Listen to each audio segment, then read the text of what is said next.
Athesis Podcast Network. Un fatto, un fenomeno, un grande avvenimento. Vi racconteremo perché una parola può diventare una chiave interpretativa per capire il mondo. Perché siamo arrivati a questo? Da cosa ha origine quello che sta accadendo? Compiremo un viaggio a ritroso, uno specchietto retrovisore sotto la superficie della grande cronaca, della politica, dell'economia, per dare ai nostri lettori e ascoltatori gli strumenti per non essere solo contabili della realtà, una connessione temporale, per ridarci la consapevolezza del tempo senza aspettare che sia il tempo a dare un senso breve a ciò che accade.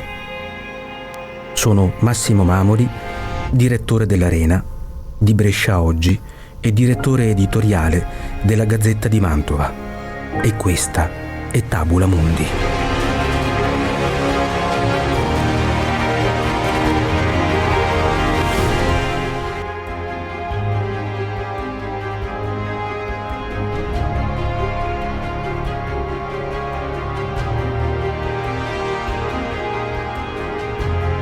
Tutti gli uomini sono creati uguali. Essi sono dal Creatore dotati di certi inalienabili diritti, che tra questi diritti sono la vita, la libertà e il perseguimento della felicità. Per garantire questi diritti sono istituiti tra gli uomini governi che derivano i loro giusti poteri dal consenso dei governati. Ogni qualvolta una qualsiasi forma di governo tende a negare questi fini, il popolo ha diritto di mutarla o abolirla e di istituire un nuovo governo fondato su tali principi e di organizzarne i poteri nella forma che sembri al popolo meglio atta a procurare la sua sicurezza e la sua felicità. Partendo da questi presupposti, veniva firmata il 4 luglio 1776 a Filadelfia la dichiarazione di indipendenza da parte di 56 rappresentanti di 13 colonie dell'impero britannico, che così facendo si slegavano dalla madrepatria e portavano ad un livello più aspro la conflittualità già esistente tra coloni e truppe leali a Londra. Dopo 7 anni di guerra, tale dichiarazione si sarebbe inverata, portando alla vittoria le forze separatiste, anche grazie al supporto di potenze europee come la Francia, interessate a indebolire Londra. Non a caso il trattato di pace fu firmato a Versailles. Le idee e i principi che precedettero questa dichiarazione di indipendenza avrebbero poi riattraversato l'Oceano Atlantico per tornare nell'Europa culla dell'illuminismo e proprio la Francia fu la prima a venirne travolta e sconvolta. La Costituzione dei neonati Stati Uniti d'America recepì peraltro principi che provenivano dal vecchio continente e che non avevano trovato modo di esprimersi nei contesti di antico regime, al di là di quanto concesso da sovrani illuminati. Federalismo, separazione e bilanciamento dei poteri, uguaglianza e libertà, parole chiave che avrebbero poi trovato applicazione nei primi documenti costituzionali. I padri costituenti che si fecero carico di quest'opera vi profusero la consapevolezza dell'eccezionalità americana. Liberatisi dai vincoli rappresentati dalla potenza coloniale, c'era un territorio vergine su cui fondare un nuovo Stato, con nuovi principi e con la riserva mentale di riproporsi al mondo come modello. Dopo gli sconvolgimenti della Rivoluzione francese, che si sarebbe poi avvitata su se stessa, giungendo infine all'impero di Napoleone Bonaparte, fu la Grecia il primo Stato europeo a proclamare la propria indipendenza, seguendo il modello statunitense, cui fece riferimento anche nella propria bandiera. Strisce orizzontali e un riquadro in alto a sinistra, dove però non c'erano gli stati federati rappresentati ciascuno da una stella, bensì la croce greca come simbolo di unità nazionale. La dottrina Monroe. Che gli stati avessero una proiezione internazionale fu evidente da subito. La dottrina Monroe stabilì i confini della propria area di influenza, esortando gli europei a lasciare l'America agli americani, ove però gli americani statunitensi si ponevano a un livello superiore rispetto agli altri abitanti del continente. L'Africa fu invece il primo scenario extraamericano in cui Washington dispiegò la propria vocazione interventista, inviando prima una flotta a inizio Ottocento a debellare la minaccia dei pirati barbareschi nel Mediterraneo e sbarcando i marini a Tripoli in Libia per garantire la libera circolazione del naviglio commerciale, in seguito impegnandosi nel progetto di riportare in Africa i discendenti di quella tratta degli schiavi che aveva fornito manovalanza con cui rimpiazzare le popolazioni indigene sconfitte e sterminate. Nacque così la Liberia, primo stato indipendente africano, con capitale Monrovia, in onore del presidente Monroe, che era stato tra i più convinti sostenitori del progetto. Il filosofo Alexis de Tocqueville fu tra i primi europei a descrivere il sistema costituzionale americano per come si andava effettivamente dispiegando, elogiando lo spirito comunitario, ma sollevando ad esempio il problema della tirannia della maggioranza nei confronti di chi usciva sconfitto dagli appuntamenti elettorali.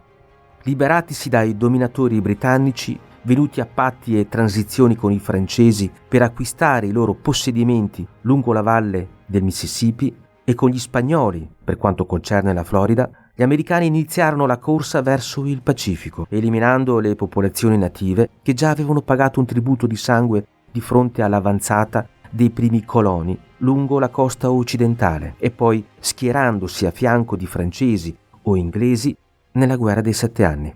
L'annessione del Texas, che si era dichiarato indipendente dal Messico, fu glorificata nella storia americana dall'episodio della resistenza a oltranza del Forte Alamo, ma fu anche l'occasione in cui la retorica di Washington introdusse il concetto di destino manifesto. Tale prospettiva profondamente messianica vedeva negli USA i portatori di una nuova civiltà, destinata a espandersi per diffondere la libertà e la democrazia che erano alle sue fondamenta.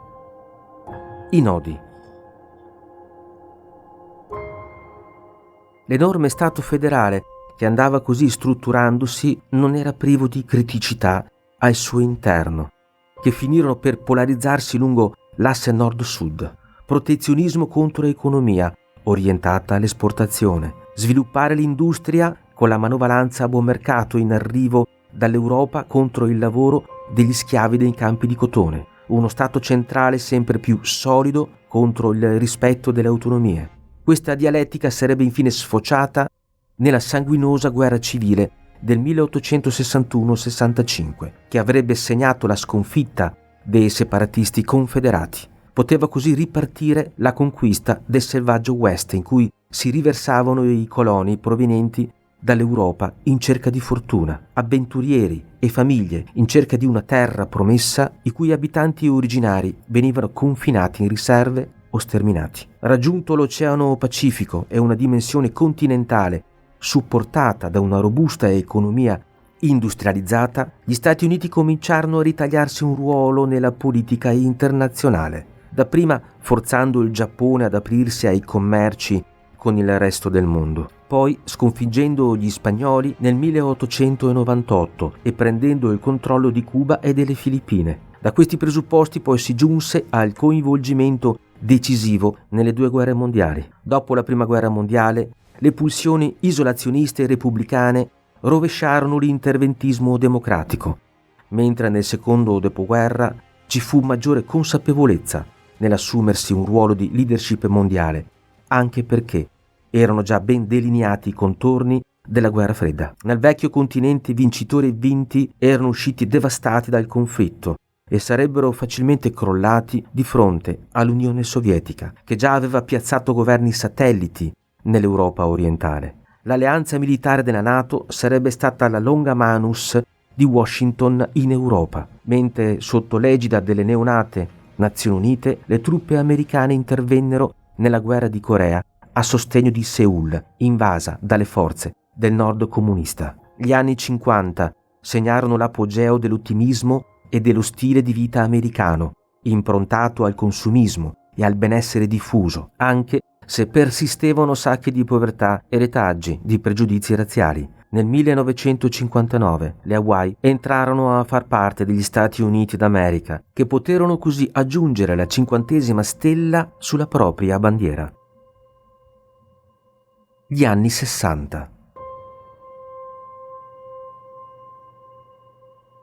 Il modello a stelle e strisce, appunto, vincente in ambito militare ed economico, affrontò una profonda crisi negli anni 60, dopo che nel suo discorso di insediamento alla Casa Bianca Kennedy aveva fatto il discorso della nuova frontiera, una frontiera non geografica ma ideale, non nuove acquisizioni territoriali, bensì nuovi sviluppi sociali ed economici, come la lotta alle discriminazioni e la conquista dello spazio. Ben altra piega presero gli eventi con la guerra del Vietnam, le contestazioni nei campus e le rivolte dei ghetti neri. Negli anni 70 lo scandalo Watergate travolse il presidente Nixon. La crisi degli ostaggi a Teheran segnò il crollo di Carter e sarebbe stato quindi Ronald Reagan a risollevare le sorti degli Stati Uniti di fronte al mondo, lanciando la sfida finale al vacillante sistema economico sovietico, che infatti non resse e si avviò all'implosione. Il crollo del muro di Berlino, la dissoluzione dell'Unione Sovietica e di quasi tutti i regimi comunisti in Europa e nel mondo delineò quello scenario in cui Francis Fukuyama ipotizzò la fine della storia con la vittoria del modello liberal-democratico ed in cui il libero mercato si sarebbe imposto in tutto il mondo, secondo i dettami del Washington Consensus, promosso dal Fondo Monetario Internazionale e dalla Banca Mondiale.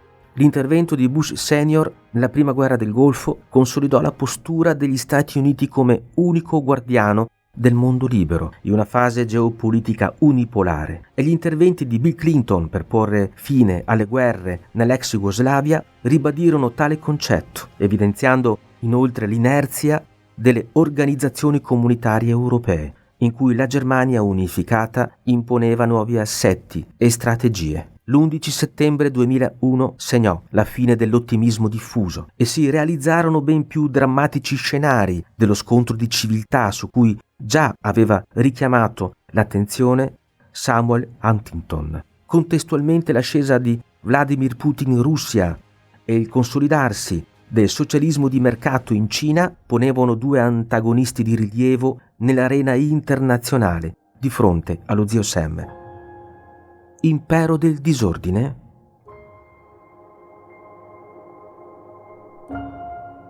– 4 luglio, 250 anni della dichiarazione di indipendenza. Gli Stati Uniti d'America si propongono ancora una volta come una potenza imperiale nel mondo e come modello di democrazia e di prosperità. Tuttavia c'è l'ondivaga presidenza Trump che disorienta i mercati e mette a nudo la debolezza del diritto internazionale, apre e chiude scenari di guerra con imprevedibili colpi di scena. Sempre più analisti parlano di impero del disordine. Il bilancio federale denuncia un disavanzo di anno in anno più cospicuo, che viene riempito stampando dollari a profusione. Il patriottismo e la capacità di riconoscersi nelle istituzioni statali devono fare i conti con una società che non è più inquadrabile esclusivamente nel modello WASP, bianca, anglosassone, protestante. I rapporti con l'Europa, la Russia, la Cina, Israele aprono dibattiti, spaccature in merito a quello che deve essere il ruolo degli Stati Uniti nel mondo. 2 secoli e mezzo di vita, metà dei quali trascorsi con il rango di grande potenza planetaria, cominciano a pesare.